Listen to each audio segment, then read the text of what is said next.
Hi guys, welcome to my YouTube channel. इस video में हम लोग डिस्कस करने वाले हैं कीवर्ड्स और identifiers in Python obviously. So let's start. I share my screen. So let's first discuss about keywords. So अगर आप प्रोग्रामिंग पहले कर चुके हो तो आई गेस आपको पता होगा कीवर्ड्स क्या होते हैं, और अगर आपने नहीं पढ़ा है कभी प्रोग्रामिंग में कुछ भी तो let me tell you keywords क्या होते हैं। सो इन शॉर्ट पहले मैं एक चीज आपको बताना चाहूंगा बिफोर स्टार्टिंग विद कीवर्ड्स, और ये मैं हमेशा भूल जाता हूँ पढ़ाना कि, और स्टूडेंट्स मुझसे बार बार पूछते हैं। सो द थिंग इज कि Python is a case sensitive programming language. इसका मतलब लोअर केस और अपर केस में डिफरेंस है। आप सिंपली दोनों को इंटरचेंजेबली यूज नहीं कर सकते। ये एक पॉइंट ऑफ कॉशन आपको हमेशा अपने दिमाग में रखना पड़ेगा कि just like any other programming languages, Python is also case sensitive programming language. ठीक है, now moving forward with keywords. So keywords का मैं पहले आपको डेफिनेशन बताता हूँ और फिर मैं आपको इजिली समझाने का ट्राई करता हूँ। So in programming, not only in Python, in entire programming, a keyword is a word that is reserved by the program because the word has a special meaning. Keyword can be commands or parameters. Every programming language has a set of keywords that cannot be used as variable names. ठीक है, सो बहुत simple definition है, but मैं आपको एक बार थोड़ा explain करता हूँ। सो हम जब प्रोग्रामिंग लिखते हैं, जो भी आज की डेट में प्रोग्रामिंग लैंग्वेजेस हैं, उनको हाई लेवल प्रोग्रामिंग लैंग्वेज बोला जाता है। मतलब आप प्रोग्राम लिखते टाइम इंग्लिश यूज करते हो। जैसे कि अगर आपने कभी भी प्रोग्रामिंग किया होगा तो आपने लूप्स चलाए होंगे, और लूप्स में आप वर्ड्स यूज करते हो, फॉर, वाइल, डू वाइल। ठीक है, सिमिलरली जब आप इफ एल्स लगाते हो तो आप इंग्लिश वर्ड्स यूज करते हो, इफ, एल्स। ठीक है, और भी बहुत सारे आप इंग्लिश वर्ड्स यूज करते हो while writing your program, true, false, right. तो अब ऑब्वियसली आपका जो मशीन का प्रोसेसर है वो एक चिप है, एक इंटीग्रेटेड चिप है, उसको इंग्लिश समझ में नहीं आएगी। उसको कोड समझ में आए, इसके लिए क्या जरूरी है कि आप अपने हाई लेवल कोड को लो लेवल कोड में कन्वर्ट करो, और ये काम कौन करता है? कंपाइलर या इंटरप्रेटर। ठीक है, अब प्रॉब्लम क्या है कि आप इंग्लिश में लिख रहे हो और कंपाइलर को क्या करना है? उसको 1 0 के सेट में कन्वर्ट करना है। तो वहां पे क्या होता है कि कंपाइलर कुछ वर्ड्स का हेल्प लेता है, जो उस वर्ड से वो समझने का ट्राई करता है कि प्रोग्रामर क्या कोड लिखना चाह रहा है। सो ये जो वर्ड्स हैं, फॉर, इफ, ट्रू, फॉल्स, इन सारी चीजों का कंपाइलर के लिए कुछ स्पेशल मीनिंग है। ठीक है, उसको पता है कि अगर आप इफ लगा रहे हो तो आप इफ एल्स स्टेटमेंट लिखना चाहते हो, अगर आप फॉर लगा रहे हो तो आप लूप चलाना चाहते हो, अगर आप ट्रू फॉल्स लिख रहे हो तो आप बूलियन वैल्यूज कन्वे करना चाहते हो, राइट। अब इमेजिन आप एक प्रोग्रामर हो जिसने नया नया प्रोग्रामिंग स्टार्ट किया, और उसने इफ के अंदर एक वेरिएबल रख दिया जिसका नाम ही था इफ। तो आपका कोड कुछ ऐसा दिखाई दे रहा है, if is greater than 3 then do this, else do something else.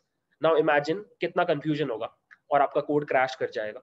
आपने फॉर लूप के अंदर आई के बदले जो वेरिएबल रखा उसका नाम ही फॉर रख दिया।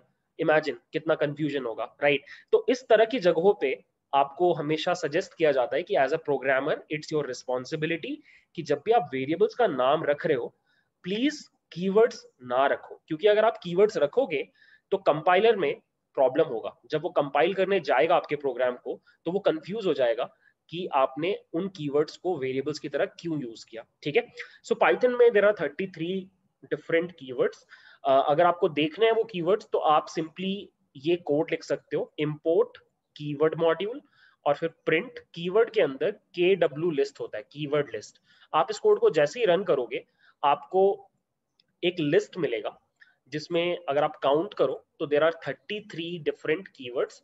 और अगर आप पढ़ो तो आपको थोड़ा थोड़ा समझ में भी आएगा। False is a boolean value, none हम पढ़ेंगे थोड़ा आगे, ट्रू हमने अगेन पढ़ा, एंड ऑपरेटर होता है, और ऑपरेटर होता है, वाइल लूप होता है, इंपोर्ट लाइब्रेरीज को इंपोर्ट करने के लिए यूज होता है। तो these are all special words reserve for the compiler. और आपको बस इस पूरी चीज से इतना समझना है कि आप इन 33 वर्ड्स को एज वेरिएबल नेम्स अपने प्रोग्राम में यूज नहीं कर सकते। अगर आप करोगे तो there is a huge chance कि आपके प्रोग्राम में एरर थ्रो हो। ठीक है, तो that's it, that's the concept. Keywords में आपको बस इतना ही जानना है, और आपको ये वर्ड्स याद करने की भी जरूरत नहीं है। आप गलती करते करते सीख जाओगे। ठीक है, so let's move on to identifiers. Generally जब भी आप कीवर्ड्स पढ़ते हो तो साथ ही साथ आइडेंटिफायर्स भी पढ़ाया जाता है। सो एक बार पढ़ते हैं आइडेंटिफायर का क्या डेफिनेशन है। A Python identifier is a name used to identify a variable, function, class, module, or other object. So, in short, as a programmer अगर आप कभी भी अपने प्रोग्राम में वेरिएबल्स लिख रहे हो या फंक्शंस बना रहे हो या क्लासेस बना रहे हो या फिर मॉड्यूल्स बना रहे हो या फिर ऑब्जेक्ट्स बना रहे हो, इन सबको जो आप नाम देते हो उसको कलेक्टिवली आइडेंटिफायर बोला जाता है, ठीक है। और आइडेंटिफायर सिंस हम प्रोग्रामर्स क्रिएट करते हैं, तो आइडेंटिफायर्स का नाम रखने का कुछ गाइडलाइंस होता है पाइथन में। वो गाइडलाइंस मैं आपको बता रहा हूँ। पहला गाइडलाइन ये है कि आपका वेरिएबल या आइडेंटिफायर का नाम can only start with an alphabet और अंडरस्कोर। मैं आपको एक एग्जांपल देता हूं। Name can be a variable,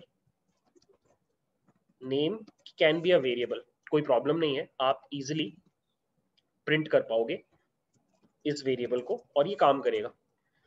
आप अंडरस्कोर भी एक वेरिएबल का नाम रख सकते हो और ये भी काम करेगा। सी, बिल्कुल वैसे ही काम कर रहा है, बट आप एक डिजिट नहीं रख सकते, this will throw an error. See, can not assign to literal बोल रहा है, ठीक है। सिमिलरली आप स्पेशल कैरेक्टर्स नहीं रख सकते, स्पेशल कैरेक्टर्स भी आपको एरर थ्रो करेगा लाइक दिस, ठीक है। Unexpected end of file while parsing, ठीक है।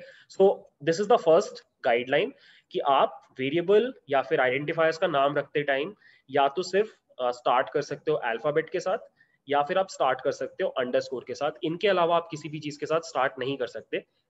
आप ये भी नहीं कर सकते, नेम वन अगर आपने अपने वेरिएबल का नाम रखा है तो ये वैलिड है, बट अगर आप वन नेम रखोगे अपने वेरिएबल का नाम, this will also not be valid like this, ठीक है। So just be careful.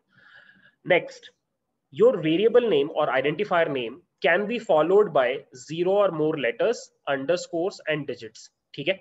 सो आपका स्टार्टिंग पॉइंट कुछ भी हो, उसके बाद आप और जितने भी मर्जी लेटर्स यूज कर सकते हो, अंडरस्कोर यूज कर सकते हो, डिजिट्स यूज कर सकते हो, स्पेशल कैरेक्टर्स यूज नहीं कर सकते एक्सेप्ट अंडरस्कोर, ठीक है।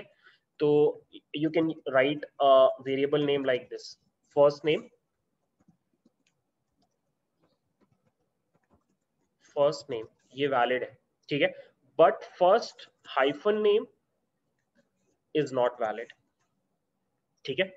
इनफैक्ट आप डबल अंडरस्कोर भी यूज कर सकते हो, ये भी वैलिड है, ठीक है। इनफैक्ट अंडरस्कोर्स की अलग ही कहानी चलती है पाइथन में, वो हम डिस्कस करेंगे इस पूरे प्लेलिस्ट में।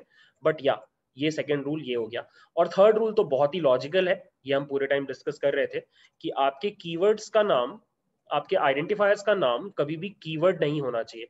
मतलब आप इन 33 में से किसी को भी एज वेरिएबल नेम यूज नहीं कर सकते। Like I will show you, let's say मैंने लिखा फॉल्स और यहाँ पे भी मैंने लिखा false, this will again throw an error, ये काम नहीं करेगा, ठीक है। क्योंकि मैं क्या कर रहा हूँ, मैं एक वैलिड कीवर्ड को एज आइडेंटिफायर यूज करने का ट्राई कर रहा हूँ। ऑब्वियसली पाइथन मुझे ये नहीं करने देगा, ठीक है।